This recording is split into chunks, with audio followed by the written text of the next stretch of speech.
farmers, welcome back to my channel, Salonita Super. Hi mga farmers, and for today, pakita ko sa inyo itong ating mga on reading na ng mga 3 months old ng mga manok. Alika, pakita ko sa inyo. So, ang edad dito, 2 to 3 months old. So, dito to sa Bohol. Kasi dito ko uli binalik yung breeding area natin. So, cording area naman tayo sa Maragondon, Cavite. So, tingnan nyo ngayon yung mga kalagayan ng mga 2 to 3 months old natin ng mga manok. Ang mga bloodlines ito ay 3 lang. Boston Roundhead, Gilmore Sweater at Black Kelso. So yung Black Kelso galing sa MNE Game Farm kay Kamareng. So meron na kaming konting naging breeding sa Black Kelso. So yan o, tingnan niya. Itim yung paa, yan, Black Kelso yan. Yan. Tapos yung ganito. So ito Black Kelso rin. Yan, Black Kelso. Ang ganda tingnan, no? Ayan. Kahit pa paano, ilang piraso lang yung binili Kamareng sa atin. Binigyan tayo ni Kamareng ng one na lalaki, tapos 2 babae na Black Kelso. So, pero nakita nyo, ilang months pa lang yung lumipas, nagkaroon na tayo ng sariling breeding. Tapos yung iba naman, ang Boston Roundhead. Hanap tayo ng Boston Roundhead. Ang dami ng Black Kelso Oh, 15 piraso yan. Ha? 15 piraso. So, yung ating Black Kelso, umabot na rin ng 15 piraso. So, kuha tayo, isa pwede ba? Yun mo. Ito, 2 to 3 months old Black Kelso. Ganda oh. Ito lang.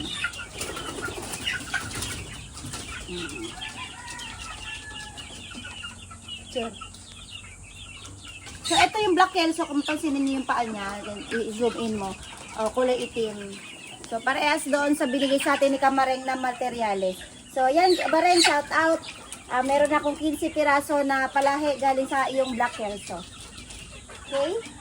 So, ayan sila pag nagsama-sama. So, hiwa-hiwalay itong mga manok natin. So, yung ibang batch na sa kabilang kulungan, yung ibang batch naman na sa kabilang area pa. Yan. Ito.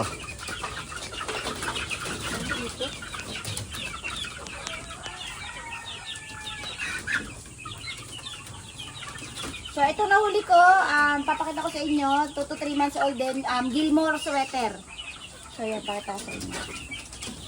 Ganda ng balahibo nila. Ang lulusog ng mga palahi natin ngayon. Yan. Tatapang! So, pansinin nyo, 2 to 3 months old ang lulusog. So, ang bibilis sila lumaki. Ayan, kasi nung simula, nung inihahalo namin yung mga vitamins sa mga pagkain nila, so, ang bilis lumaki ng mga ng mga sisiyo natin ngayon. Kaya ang tsaka malulusog, walang sakit. Ang ganda ng pao, ang haba. Ito, Gilmore Sweater. Huli ka yung ba? Sa So, ito mga ka-farmers, nakuha tayo na may marking sa paa. So, ito ang Boston Roundhead. Yan daw, pure. Galing to sa BGC, no? BGC, palahi ko sa BGC, Bicol Crown Game Farm. Boston Roundhead, pure breed. Ganda. Ibang-iba yung mga itsura nila, no? So, kasagaran kasi sa mga ganitong manok, kapag mga sweater, mga ganitong mga kulay, halos magkakamuka. Pero itong Black Kelso, Boston Roundhead, tsaka yung ating Gilmore Sweater, so magkakaiba yung itsura. Ang laki talaga ng pagkakaiba, kaya marirecognize mo talaga sila kung ano yung kanilang mga bloodline. Yan. Marking nito. Ano marking nito? Right out marking. So, itong mga breeding ko dito sa Bohol, kaya dilipat ko kasi mas maganda mag-breeding dito. Malaki kasi area ko dito sa Bohol. So yun mga farmers, yun yung mga 2 to 3 months old natin. So, ilipat natin yan sa ibang area para mas malaki kapag lumaki na sila. So, ito naman yung mga 3 to 4 months natin ng mga manok. Bakit ako sa inyo?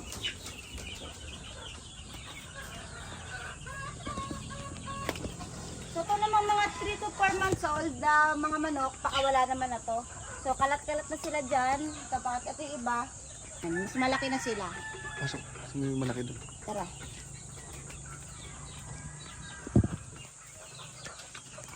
Laki. So, yung iba nandoon nakalab na sa labas, yung iba nandito sa loob.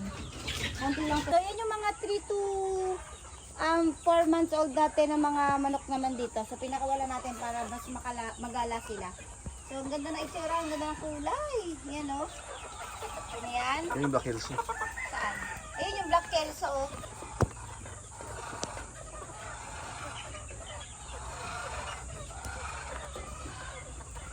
Una, hayaan mo.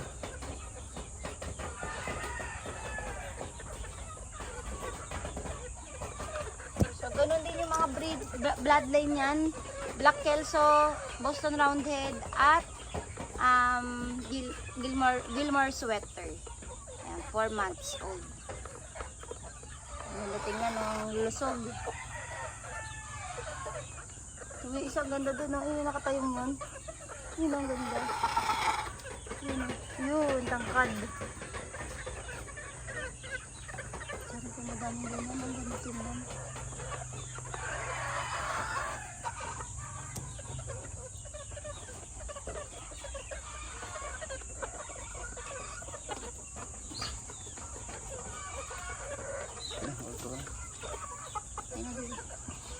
So, ito papakita ko naman sa inyo, 1 to 2 months old dati ng mga sisiyo. So, yun din yung bloodline natin, tatlong bloodline, Gilmore Sweater, Boston Roundhead, at Black Kelso. So, dito naman, pag ganitong edad, binabox muna natin sila, 10 pieces by 10 pieces per box. Ayan, so una pakita ko sa inyo ito. So, para if ever nagkasakit, madaling ma-identify kung may sakit, then madaling magamot. Ayan, then if ever pa 3 months old na sila pataas, or 2 months pataas, lilipat na natin sila sa kanina na nakita ninyo. Sa ilalim mo ano yun? Ay, puro ikot. Nakita na. So, yun yung mga, yan, yung ating mga 1 to 2 months. So, ito naman yung pangalawang box. Ligayin din yung laman sa natin.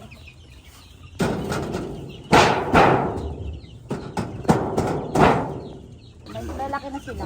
Lilipat na yan. Lilipat na to. Yan, medyo malalaki na. Yung iba. Yan.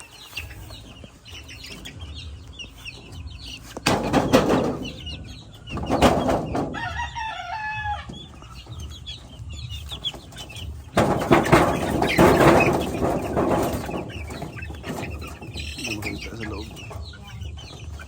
Hindi makita. Pero kasi nung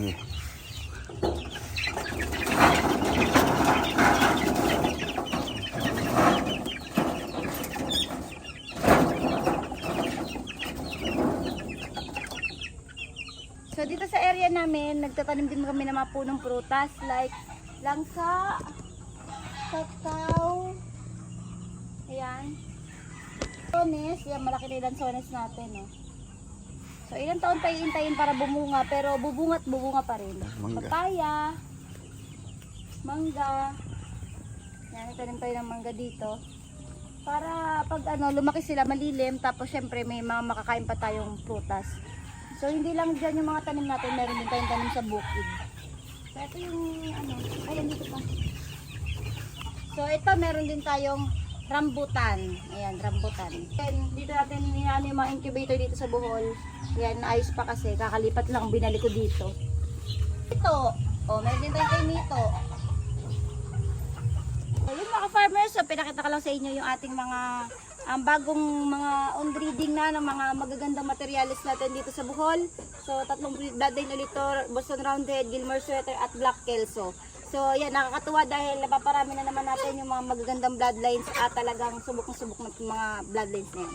So yun, kung nagustuhan nyo itong video na to, please like and subscribe sa aking YouTube channel at i-click nyo na rin yung notification bell para lagi updated sa lahat ng videos na upload ko dito sa aking YouTube channel. Mga farmers, thank you for watching and happy farming!